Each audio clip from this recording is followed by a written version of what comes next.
Drop, you can't ignore it. I'm transforming now these cars and planes. I'm always boarding. Just out touring down in Charlotte like I play for Hornets. What's up? What's up? Good Saturday morning to you, my good people, ladies and gentlemen, dudes and dudettes. This is TFG Sports Show. I am your host, Kendrick. This is the best 30-minute sports talk show on social media. I hope you all are having a great start to your Saturday morning.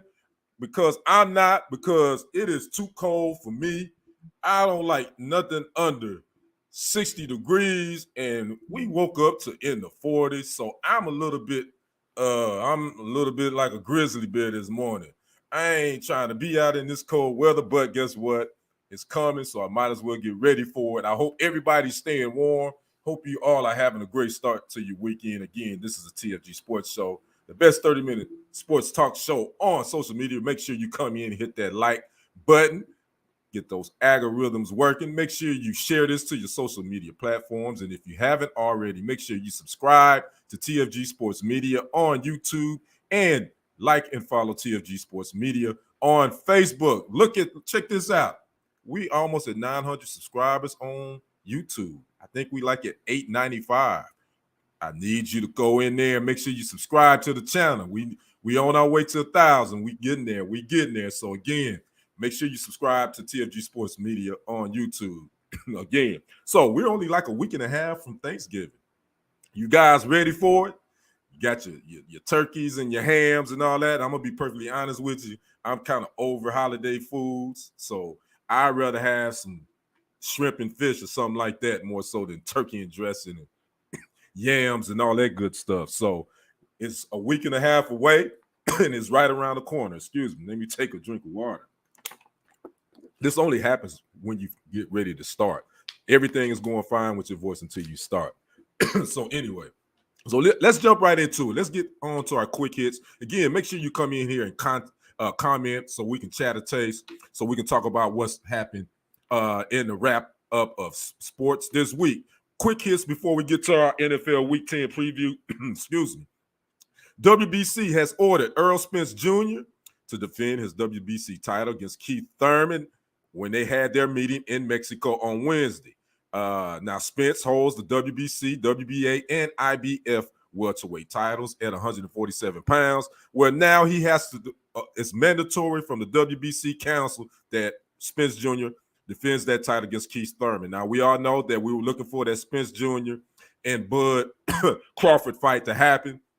Crawford, they couldn't get the legalities and the technical stuff done through the contract. So Bud Crawford will be fighting the 6th ranked, I believe, WBC or WBO contender in the welterweight division December 10th. So he's taking that fight, and suppose he's already made like a 10 figures off of that. So again, Earl Spence Jr. has been told by the WBC Council that he has to mandatorily defend that WBC title against Keith Thurman. When will that happen? We will see when they get that done. Now, Hall of Fame quarterback Brett Favre. Yeah, we've been talking about Kyrie Irving a whole lot and Ime Udoka, but for some reason, I don't know why the national media ain't jumping on this Brett Favre story as much as they jumping on the other ones. But anyway, this quick hit number 2, Hall of Fame quarterback Brett Favre and 2 concussion drug companies that he backed, they actually overstated their NFL connections and exaggerated the drugs during their efforts to raise money. So basically, yeah, they was trying to scam. What's up, TFG Entertainment News? Appreciate you jumping in. Yes.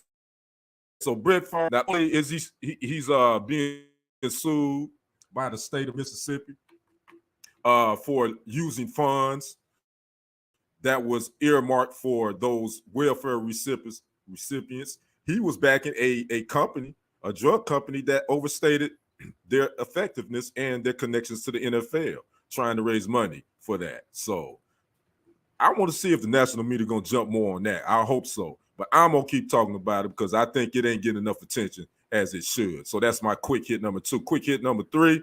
This past Tuesday was the CFP playoffs rankings. Again, this is the second week of the college football playoff rankings. Tennessee was number 1 last week. Well, they dropped because they lost to Georgia. So the rankings for this week in the college football standings is number 1, Georgia at 9-0. Number 2, Ohio State at 9-0. Number 3, Michigan at 9-0. Number 4, TCU at 9-0.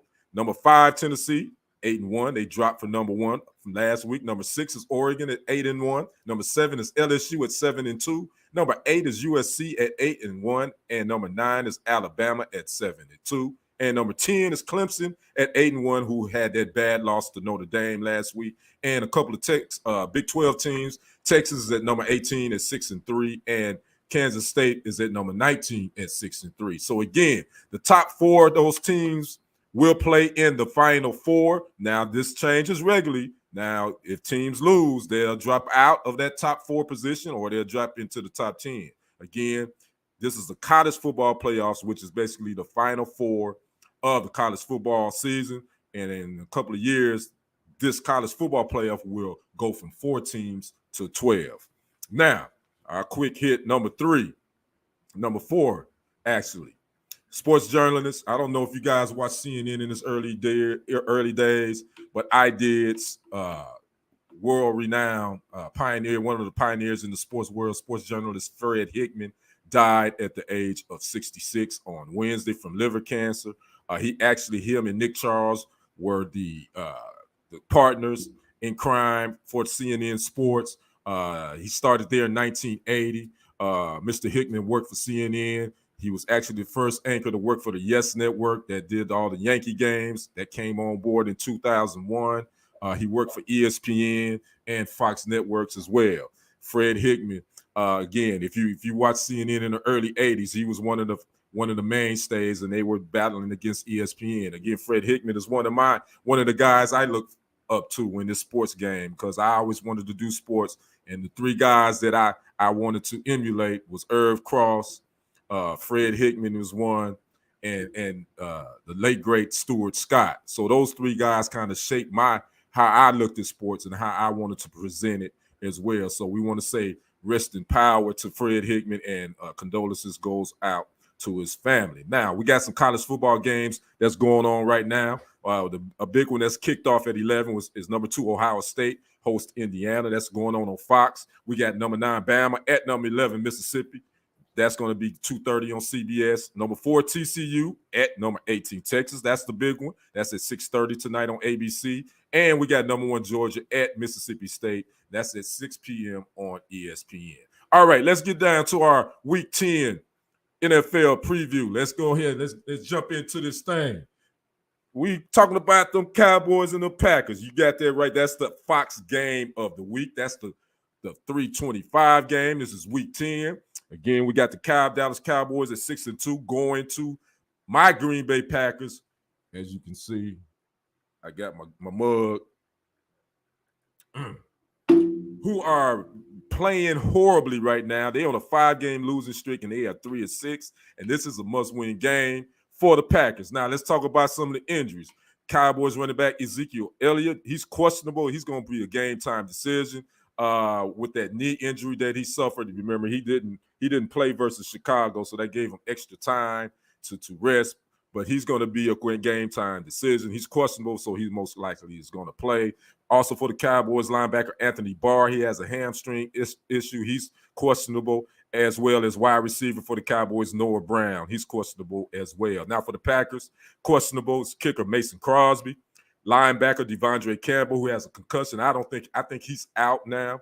Linebacker Chris Barnes. Cornerback Eric Stokes looks like he's not going to play, and he could be done for the year for the Packers. Cornerback and linebacker Tipper Galea, he may not play either. So the Packers are banged up right now, and they're not playing good football. Speaking of banged up and not playing good football, the Packers are on a 5-game losing streak. This is their first time since 2008. They've lost 5 in a row with Aaron Rodgers as quarterback.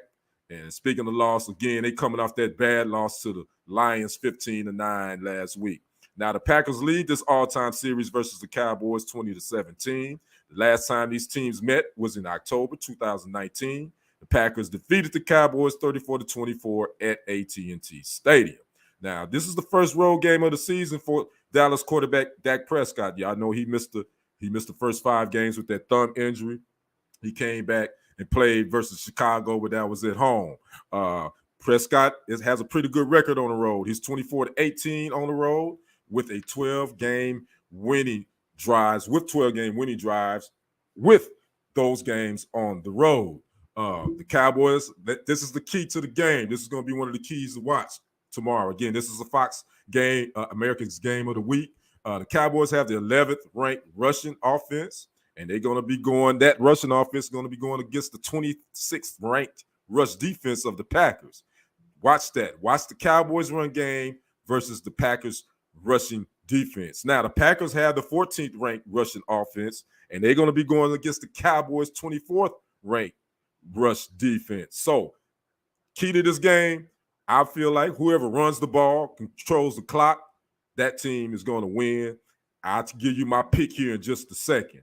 Now, the Packers have won 8 of the last 9 meetings versus the Cowboys. So, Aaron Rodgers is 7-2 versus the Cowboys. So, to say that he's an underdog in this game, I would say he is. Matter of fact, the last line I saw, the Cowboys were like a 6.5-point favorite if the last line I saw. But, again, Rodgers, he just has the Cowboys number. Can he get it going? I don't know. It's a lot of injuries on that wide receiver position, so we'll see. Now, this is a homecoming for Mike McCarthy, Dallas Cowboys head coach, coached there for 13 seasons, and his record with the Packers, 125, 77, and 2. And he also brought them a Super Bowl in 2010. So this is a homecoming. I had a question from a commenter a couple of days ago, asked, do I think Mike McCarthy will get booed? I don't think he'll get booed. I think that's he was fired in 2018. He wasn't coaching for a year. I think that, at this point, I think the Packer fans could really care less. I think that's past. So I think the Packers fans, including myself, is more worried about trying to get a win because at 3-6, you lose this game, that's a wrap because the Vikings are already sitting at 7-1 in the division. You're already 4 games back in the win column. So I could care less about booing Mike McCarthy. The Packers got to get a win. So that's the key. So I don't think McCarthy will be booed. Again, matter of fact, they got a street named after him in Green Bay. So we'll see. I could be wrong, but I don't think they will. Now, another stat to watch, the Packers have committed a lot of penalties. They have committed 25 penalties over their past 3 games. And, the Cowboys are one of the most penalized teams too. So watch that. Watch the run game. Watch the penalties. Whoever has the best run game and whoever doesn't has the least amount of penalties, I think that team will win this game. And as much as it pains me to say this, I'm going with the Cowboys to win this game. I think the Cowboys will pull it out. I think it'll be close. I think the Cowboys will win 24-17. Now, let's get to our other Week 10 preview. Speaking of Vikings, 7-1 at the Buffalo Bills, who are 6-2. That's coming off that big loss to their AFC division rival, the Jets. And the Vikings are coming off a comeback win over the Commanders. Now, the big story of this game, the Bills, quarterback Josh Allen is going to be it's a toss-up. Don't look like he's going to play with that elbow injury. So it looks like it's going to be Case Keenum taking the snap for the Bills. Got an experienced quarterback. Speaking of which, he's going to be facing it. If he starts, he's going to be facing the former team. He played a couple of years for the Vikings. Now, the Vikings' 7 wins can be a little bit deceiving. They only have 1 win versus a team with a winning record, and that's the Dolphins, who they defeated, who has a record of 6-3. So yeah, the Vikings are sitting pretty at 7-1, but again, only one of those wins came against a team with a winning record. Now, this matchup will be a family affair. It's going to match up 2 brothers, for separate teams. Vikings running back Dalvin Cook and his brother running back James Cook for the Bills. This will be the first time that these brothers have played against one another. So it's a family affair. So the Cook family is some of them going to have Vikings jerseys, have Bills jersey. And again, this game is in Buffalo. So Don't know what the weather's going to be like up there, but I don't think it's going to be a factor at all. Now, the Vikings have shown they can win games in the clutch. For their last 5 wins, they have won it with go-ahead scores with 2.5 minutes left in regulation. So they show that they can come back and they can win. The wide receiver position, Buffalo Bills, Stephon Diggs versus Vikings, Justin Jefferson. The interesting thing about this matchup, Stephon Diggs was actually traded to the Buffalo Bills, and they got the 22nd pick. The Vikings did in that trade. That 22nd pick, the Vikings chose LSU's Justin Jefferson. So these two are always going to kind of be connected. Stephon Diggs for the Bills and Justin Jefferson for the Vikings, who both of these wide receivers are top 5, top 6 receivers in the league. Who am I picking? With the Bills, if Allen is not playing, I'm still going to go with the Bills. I think Case Keenum has enough experience. I think, they'll drop off a little bit at that position, but I think Case Keenum will find a way to get it done. I'm still going to stick with the Bills. I picked the Bills to win this game 26-23 over the Vikings, and I'm rooting for the Bills because I need the Vikings to take another L if my Packers can get a W. Now, next up for both these teams, the Vikings host the Cowboys next week. That's going to be a big one, an NFC game, and the Bills host the Browns. That'll be another big AFC game as well. Now, our last game of the NFL Week 10 preview, we're talking the Colts 3-5-1 at the Raiders 2-6, and that's a late game. And you probably wonder why you talking about that game. Well, the Colts fired their head coach on Monday, Frank Reich, and they hired as interim coach Jeff Saturday. We're going to talk more about that later. You'll see why. But they are at the Raiders. Again, this will be the Colts' first game with interim head coach Jeff Saturday. The Colts defensive coordinator Gus Bradley was the Raiders' defensive coordinator last year, so that could be key. But the thing is, the Raiders got a new coach in Josh McDaniels. His offensive scheme may be a little bit different. But the key is Gus Bradley kind of knows how that offensive works. So we're going to see they're going to play chess between defensive coordinator for the Colts, Gus Bradley, and Josh McDaniels, head coach of the Raiders. Now, the Raiders are sitting in last in the AFC West, and the Colts are sitting in second in the AFC South. And the Colts are on a 3-game losing streak, and that's what caused Frank Reich to lose his job. The Raiders, I would say outside of Pittsburgh, the Raiders are the most disappointing team in the league. With them signing Devontae Adams, you're already having a Pro Bowl quarterback in Derek Carr. You have a pretty good running game. This team the Raiders shouldn't be 2-6, but they have not played good football. I don't know what's going on there. Josh McDaniels, looks like this might be his last hurrah for a head coaching gig because it's not looking good right now for him.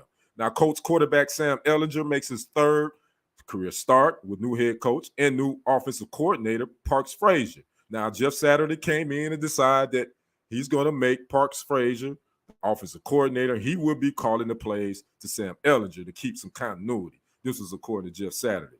Now, a question that came up in a report I was reading, could the Colts possibly be tanking because they need a quarterback? Yeah, because guess what? Matt Ryan is on the bench, who they traded for. You remember they shipped off Carson Wentz to the Commanders. It's just been a quarterback carousel. They had Phillip Rivers there for a little bit. They had Jacoby Brissett there. So they have not had a solid person at that quarterback position even since Frank Reich took over. Now he's gone. So some people say, are they tanking? What are they going to do with Matt Ryan? I don't know. I don't know what the coach is going to do. They are in an interesting situation, but it's nothing that any other NFL team hasn't faced before. But I would be lying if I said that the Colts are definitely underperforming. The Raiders are going to be without two of their main weapons as well. They won't have tight end Darren Waller, and they won't have wide receiver Hunter Renfrow. So they already sputtering on offense. Now they're going to be without two of their main weapons, but they got Devontae Adams. What I'm thinking is I'm sure the Colts are going to double him. We'll see. My pick for this game, I think I'm going to go with the Raiders. I'm going to go with the Raiders. I think they'll figure it out. They'll win this game by 2 scores. I picked the Raiders 24-14. Next up for the Colts, they host the Eagles, the undefeated Eagles. at 8-0, and then the Raiders are at the Broncos, a big AFC West showdown. Other notable games tomorrow: Cardinals at the Rams, big NFC West showdown. Chargers at the 49ers. That's the Sunday night game. And the Commanders at the Eagles on Monday night. Can the Commanders snap the Eagles' win streak? Could they take them out of the undefeated column? So we'll see. That's the Monday night game. Thursday night game that just happened, I'll mention that real quick. The Panthers are 3-7. They did defeat the Falcons 25-15. Panthers go to 3-7, and the Falcons move to 4-6. Now let's move on to the interim head coach. Coach decided to go with Jeff Saturday as the interim head coach. I think everybody is scratching their head about that one. Don't understand why wouldn't you go with someone on your staff? I think it's a slap in the face to a lot of other coordinators. Now, again, it's just interim according to Jim Irsay, who's the owner. Now, the coach, him and the GM Chris Ballard, they decided to go with the former coach. Jeff Saturday is a former coach. Guess what his resume shows? Has no professional coaching experience, not at the college level, not at the professional level. He did a little bit of coaching at the high school level, but they decided to go with Jeff Saturday, former coach. He played there for 14 years. Now, listen to the experience that they already have on staff. Gus Bradley, former head coach, by the way. He's a defensive coordinator. He has 33 years experience as a coach. John Fox, former head coach. He's a senior defensive assistant. He has 40 years experience. Scott Milanovich, quarterback coach. He has 19 years experience. Ron Millis, defensive back coach. He has 32 years experience. But you go pick Jeff Saturday, former player, as your interim head coach. Make it make sense to me. I don't know. But this shows you everything you need to know about how business and stuff run. A lot of times it ain't about what you know, it's who you know. It's about building relationships. A lot of times the people with the best resume and the most experience, a lot of times they get looked over.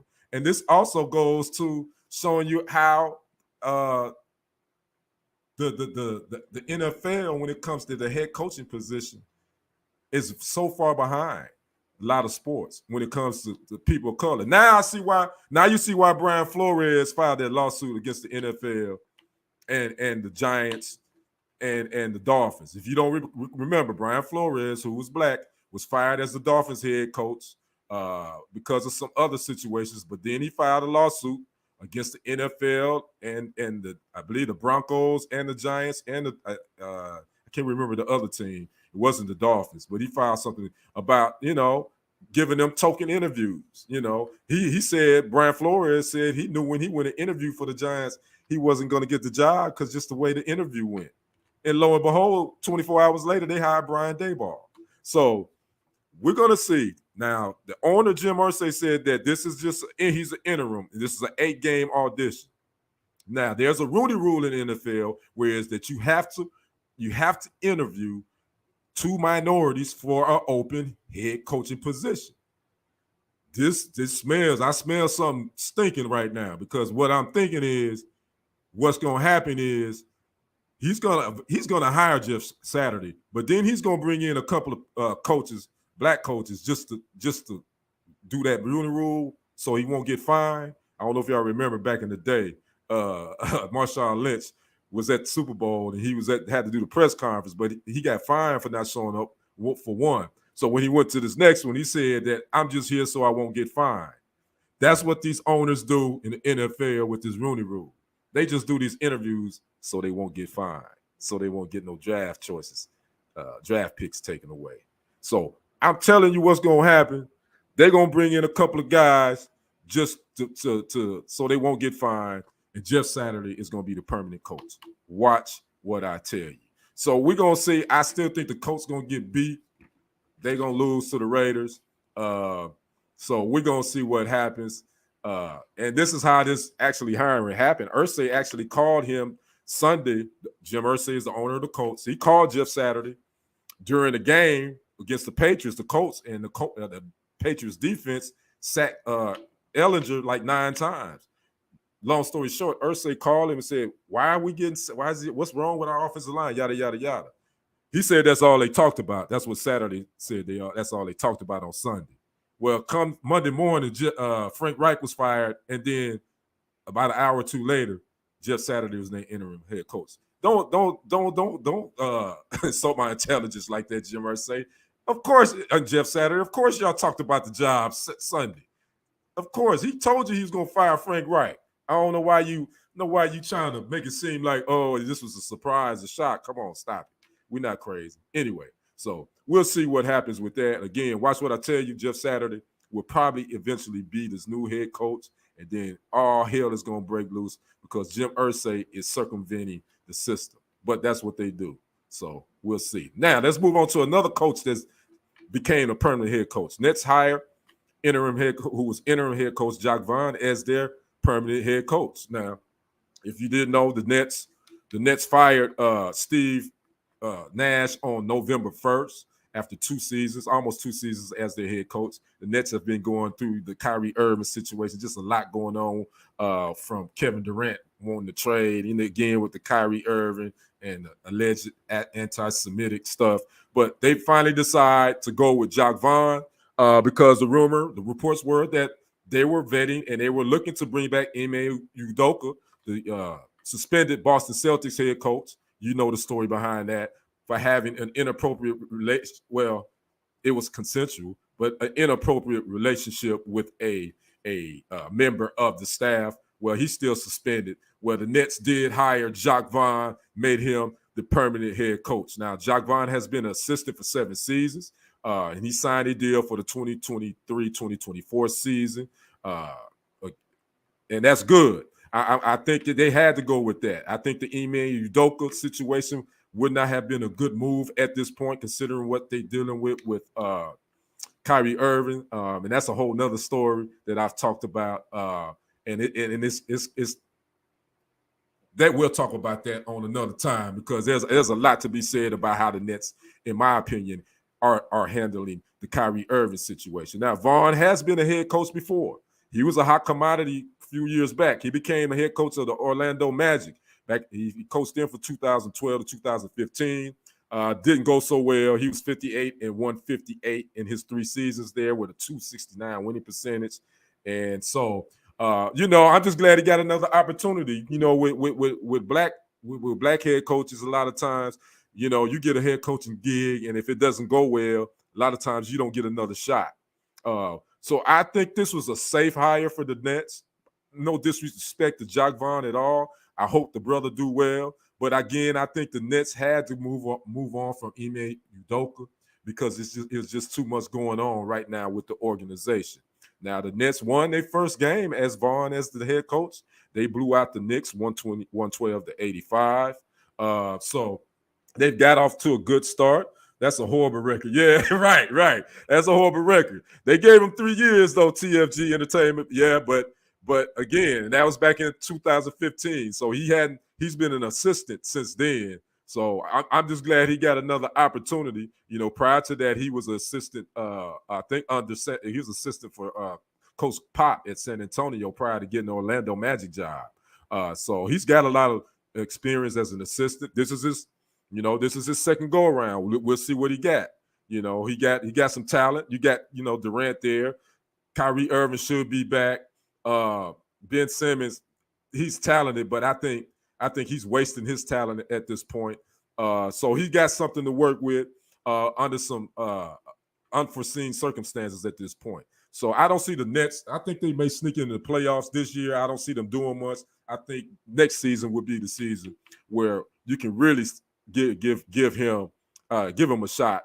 Give him a little bit of rope this season just because of what's all going on. But next season, let's see what he can do. Now, I did do some research just to see, as far as black head coaches in the NBA versus black head coaches in the NFL, and I wasn't shocked at the numbers.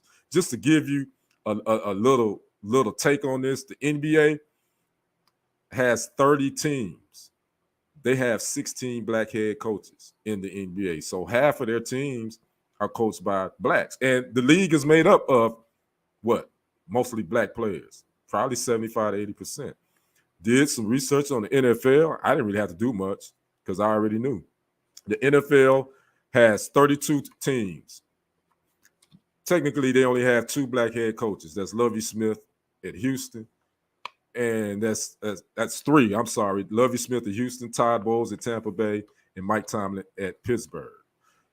Mike McDaniel could be called one because he is interracial. He's the head coach in Miami. Robert Saleh at New York Jets. He's I think I can't remember his ethnicity. And Ron Rivera, he's at Washington. So, but as far as black head coaches, NFL, out of 32 teams, they have 3 black head coaches. And I didn't count Steve Wilkes at Carolina because he's interim, but technically they have 4 at this point. So that shows you the difference between the NFL and the NBA when you talk about hiring black coaches, especially when both leagues are 75% roughly made up of black players. So NFL got a long way to go, and I don't think they're gonna get there until we get some black ownership of some team. So, and there's a team that's probably gonna be coming up for sale too, the Washington Commanders. We'll keep an eye on that and see what happens. All right, let's get to some beef that still keeps on beefing, man. Isaiah Lord Thomas and Michael Jeffrey Jordan. Isaiah Thomas calls MJ an a-hole. Now, if you don't know about this beef goes back to the mid-'80s. This beef goes back to, I believe, Mike's first All-Star game. Mike allegedly says that Isaiah froze him out, didn't want to pass him the ball in the All-Star game, yada, yada, yada. Then it bleeds over to the bad boy Pistons versus the Bulls. The Pistons kept getting the better of Mike and them. Mike finally got over the hump, knocked them out in an Eastern Conference game. I want to say that was 1990. Isaiah and the bad boys walked off the floor knowing it was a wrap, didn't shake their hands, and it's been on and popping since then. Isaiah accuses Mike of having him not on the 92 Dream Team. Mike said he ain't had nothing to do with it. Just back and forth. It's more Isaiah flapping his gums than it is Mike. Well, Thomas made these comments while speaking to Greece's Cosmo TV, and I quote, this went viral this week. Isaiah says, watching The Last Dance was the documentary about the 98 Chicago Bulls that came out in May of 2020, for those that didn't know. Isaiah says, and I quote, watching The Last Dance with family, and then this guy, he's talking about MJ, comes on TV and says that he hates me, and then he calls me an a-hole. And then I proceed to watch a whole documentary about him being a a-hole. Until I get a public apology, this beef is gonna go on for a long time because I'm from the west side of Chicago, end quote. That's Isaiah Thomas. And he said Mike got to give him a public apology. Is this mic on? Isaiah, can you hear me? Can you hear me now? MJ ain't gonna give you no apology, player. For what? You the one doing all the talking. MJ ain't gonna give you no apology. This beef is ridiculous. I think Isaiah Lord Thomas just he just feel a little under his skin because Mike took over his city. You know, MJ was drafted by Chicago. Isaiah is a Chicago son. He's born and raised. But Mike, I think, gets a little bit more love than Isaiah in his own city. And on the flip side, I hate to see these two. I ain't gonna say it's a big beef. Be honest with you. TFG says billionaire Michael Jordan ain't thinking about it. Yeah, right. Laughing at one-sided beef. Thank you, TFG. That's my whole thing, man. This one-sided, bro. MJ ain't never commented about unless he's asked. He ain't in the media. All in the video. I'm getting ready to get my Suge Knight on. All in the videos, all over the records. Mike ain't said nothing about you unless he's asked. But you seem to volunteer. Isaiah seems to volunteer information and always try to take digs at Mike every chance he get. Every chance he get. And my thing is, if you ain't really rocking with Mike, why you watching The Last Dance anyway? If you ain't really rocking with Mike, why you watching? I'm like, I know if I ain't rocking with somebody, I ain't watching nothing they put out.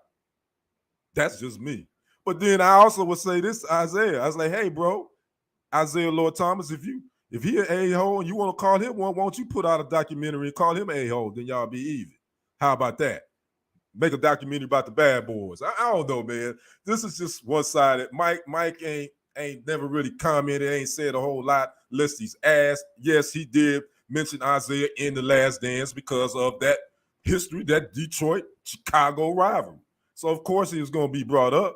That's part of that's part of the 98 Bulls. Well, no, it really wasn't part of the 98 Bulls at that time because the Pistons wasn't doing nothing in 98. Isaiah was gone. But just the chronological, to talk about the Bulls and all that, yeah, the Pistons was going to be brought up. So, man, Aldo, I just hate to see this, because real talk, I always said that Isaiah is the second best point guard of all time, in my opinion, behind Magic. I always say that. I believe that when we talking about, but man, this beef, man, you 60, bro. Really? Mike is living rent-free in Isaiah's head for some reason. I don't get it. But I would like to see olive branch shown, but I don't see that happening. Mike ain't gonna apologize. I don't see them smoking a stogie and having a glass of scotch no time soon. But it would be cool to see these cats, bury the hatchet. But hey, sometimes it is what it is. It ain't gonna happen. It ain't gonna happen. So there you have it. So all right, Isaiah, I think you should move on to something else, brother. But that's just my opinion. And for let you know, for the record, I'm an MJ guy. I don't care what nobody say. He's my GOAT. But I'm an MJ guy. Can MJ be an a-hole? Of course. Most great people are. Most people that's great at their stuff and good at what they do, they are. So it is what it is. So anyway, we'll see what happens. What's next if Mike would even respond. All right, we're down to our hot mic minute. And I say when I call it the hot mic minute in the media game, anytime a mic is in front of you, you got to be careful what you say because it's a hot mic, as Rachel Nichols, formerly of ESPN, because what you can say can be recorded and posted somewhere. But my hot mic minute right now, we're talking about high school. We're talking about high school recruiting. And this story just came down a couple of days ago. High school out of Texas, Duncanville High School.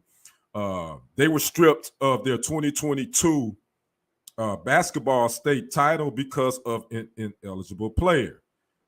That ineligible player was playing, his name was, I believe, Anthony Black, I think. I could be wrong. Well, he was playing at a school in the Metroplex, Coppell. He decided to transfer to Duncanville, and that team last season, and that team went on to win the state championship. Texas UIL decided that they stripped them of that title because of this player was ineligible. Well, Duncanville ISD superintendent now says that the Duncanville boys team will not be playing in the playoffs. They have taken themselves out of the playoffs because the Duncanville boys basketball team was stripped of their state title. And I believe they also can't go to the postseason. TFG Entertainment News says, yeah, that's a huge move. White school to a black school, yeah. And see, and this is my thing. This is where I'm going with my hot mic moment when it comes to high school recruiting. I know people don't think it's legit, but it is. And I think coaches and are putting these athletes in a bad predicament because now, guess what? Duncanville High School boys team is one of the top-notch high school boys basketball team in the state. They've won quite a few titles. Now, they have been stripped of that 2022 title. Those seniors from that team are going on to do what they want. But what about these other athletes that's left, the juniors, the sophomores, and freshmen coming up? They can't play in the playoffs. That's not fair to them. They had nothing to do with this. I think this high school recruiting, again, has gotten out of hand. And now that we have these NIL rules where these college students can make money off their name, image, and likeness, which I'm for, you're going to start seeing more high school seniors and juniors start doing that too, where they're going to be able to make name, image, likeness off themselves. I ain't got a problem with that, but you're going to start seeing a lot of those kids not even want to play their juniors and their senior years. You're going to start seeing it. And now you're going to really start seeing a whole lot more of these high school coaches probably try to recruit too. So the UIL is in a predicament. How can you monitor this? I don't know. But I want to speak to these coaches and these AAUs and all these AAU coaches, man. Y'all gotta figure out a better way to do this because you're jeopardizing a lot of these other athletes' opportunities when you're trying to recruit and get these players in and you're not doing it the right way. Because at the end of the day, Eventually somebody gonna tell it. You think the UIL committee found that out just because they had somebody investigating Duncanville? It's somebody in the district told you. It's somebody in that district that made a call to UIL, say, hey, this kid that they got that transferred, he came here from such and such for athletic purposes. I'm telling you, it's been going on, but you're gonna see it a whole lot more. So I just want to say to the high school coaches, taking consideration those juniors and sophomores that you got on your team. Again, now this Duncanville High School team, they won the state title. They were stripped, and now these juniors and sophomores, these juniors and seniors, they can't even play in the playoffs and go to the state now this season because of what happened last year. So I'm putting this out there to the coaches, high school coaches, man. Y'all got to straighten it up, tighten it up, clean it up, whatever you need to do. So that's my hot mic moment. This has been your TFG Sports Guy, Kendrick. I hope you check this show out later. Make sure you like, comment, share this to your social media platforms. Also, make sure you subscribe to TFG Sports Media on YouTube. We're almost at 900 subscribers. We're getting 1,000. We're almost there. Got to get there. Make sure you subscribe to the channel, and also make sure you like and follow TFG Sports Media on Facebook, and check out some of the other stories. Click that like so that the algorithm on YouTube can pick it up. So again, I hope everybody have a great Saturday. Make sure you stay warm out there. It's cool a little bit. Don't do nothing I wouldn't do. Check out some of the college games. Again, that big game in the Big 12 is Texas TCU. That's at 6:30 on ABC. Make sure you check that out. Tomorrow, Dallas, Green Bay. I don't think my Packers got a chance, but we're going to see.